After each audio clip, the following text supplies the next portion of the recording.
A typical run screen layout will depend on the current implement configuration. Regardless of the implement, the common features will be the status bar across the top of the display. This contains the home button to close the task and return to the Precision IQ home. Your satellite health indicator and exfil icon are displayed here.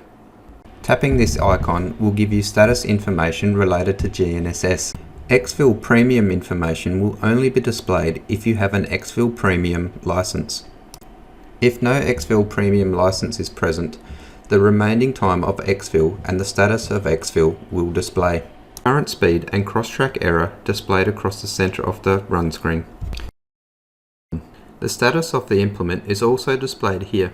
This will have an arrow next to the implement if you have an implement lift switch connected, indicating whether the implement is raised or lower. The color-coded icon will indicate whether coverage is being applied or not. If no application device is connected, this is a soft key button that you will use to turn your coverage logging on and off manually. If you are running Field IQ or have a master switch box connected, the soft key is disabled and is a visual indication only. The control of the product will be done through the master switch box itself. If no master switch box is connected and running Field IQ, this will become your master switch. If connected to an isobus or a serial rate controller, the soft key switch or master switch on the master switch box can be used to control the on-off of the application. However, this will only occur after the master switch on the ECU or serial rate controller has been turned on itself. When connected to a third-party controller, the master switch on the third-party controller is the overall master. If running next swath, the next swath icon will be displayed and the status of the turn here. Lastly is the status of the auto guidance itself. A red icon indicates an error and unable to engage. A yellow icon indicates that the system is in a standby mode ready to be engaged. A green icon indicates that the system is engaged. Field and task status information is displayed across the bottom of the screen. The application you are performing will dictate some of the fields in this menu. You can scroll through different views by tapping the top left corner of the display window. Information displayed in here will be product-specific application, total field area, swath numbers, vehicle heading, and coverage per application channel configured. The right-hand side of the display is where your field operations and functions are stored. Touching one of these buttons on the right-hand side opens a tray of options. To create a guidance line, use this option. To quickly configure active boundaries and select guidance lines, touch and hold this button. Pressing this button once will cycle through the available configured guidance line for this application. This is the button you will use to record any point, line and area features for the field. If running auto guidance, any related settings to the auto guidance device will be listed in here. To alter the current guidance line for in-field adjustment, use this option. Use this option to activate and configure your next swath settings option. To change the visual layer on the display for the selected channel, use this option. If running prescription maps, you will have the option to enable and disable prescriptions here.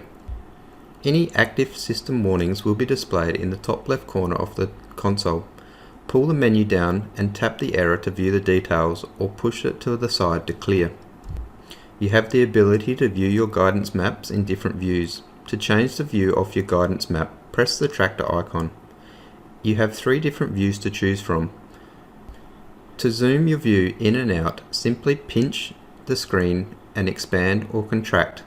Pressing this icon will set the view back to the default level.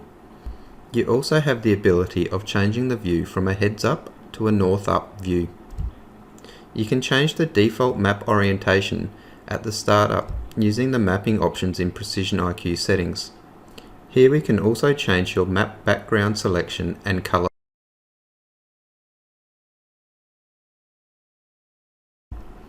To enable a camera, you will need to turn this feature on in the Precision IQ settings.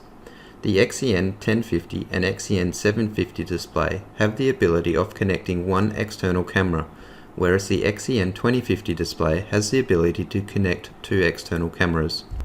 With the camera input enabled and implement using no flow controls, the camera will be displayed by default in the bottom left corner. To the left will be information related to the current field and task. If you would like to see a full screen view, Simply double tap any of the windows to expand, or use the plus and minus icons in the top left corner. If using an implement with flow controls, the camera will be displayed in the top right corner and the flow controls will be displayed in the bottom half of the screen.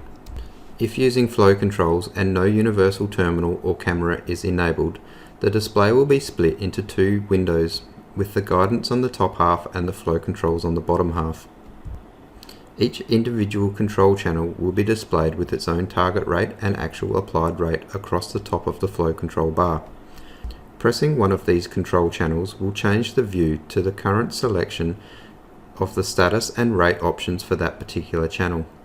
You can scroll left and right to select other channels to view, or to close, press the X in the top right corner. By default, the primary channel selected in the implement configuration will be the coverage layer you see on the display. However, when selecting individual channels, the coverage layer will be displayed for that particular channel. The layer displayed for that channel will depend on the configured settings in the layer setup. If running more than one channel, you can view the section status of all configured channels in one default view by pressing All. To view the section status of an individual channel, press the channel that you wish to view.